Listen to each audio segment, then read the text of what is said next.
شما یکی از پیروان و مخلصان اشعری شادروان دوستمراد علیف هستید. بله بله. خب بیایید این قسمت در مورد شروع صحبت کنیم.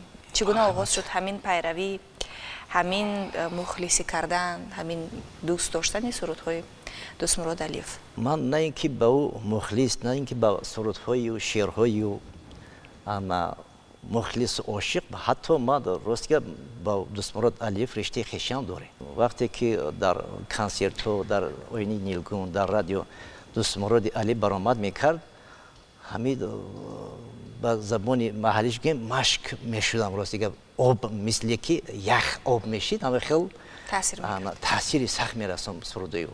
ما وقتی که صنف یک میخوندم در اون دهه کبکریز، دوستمراد علی وقت راهبری موسیقی راهبری بدیهی همون وقت بود.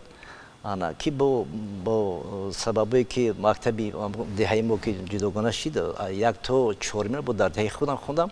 با صنف 5 را تا صنف دهه اما سال پیشنر حاضر 11 حاضر پیشنر 10 بود راستش.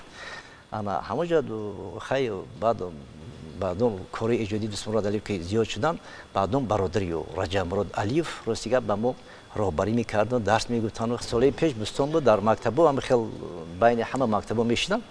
انا وقت دوستمراد علی در همه زلی که میشد اعضای جوری بودن. لحظه ما برآمد کردم حتی دوستمراد پیشتر بیست که مقصد اوستم صداش خوبتر برایم. تشکر زیاد. بیاید یک ترانه دیگر بشنویم. ترانه نوبتیمان یک ترانه بسیار هم محبوب و زیبای دیگر از استاد دوستمراد علیف هستند. صدقه چشمان تو که متن از غیرت شنبه زاده هستند. این سرود رو اجرا میکنیم. بله.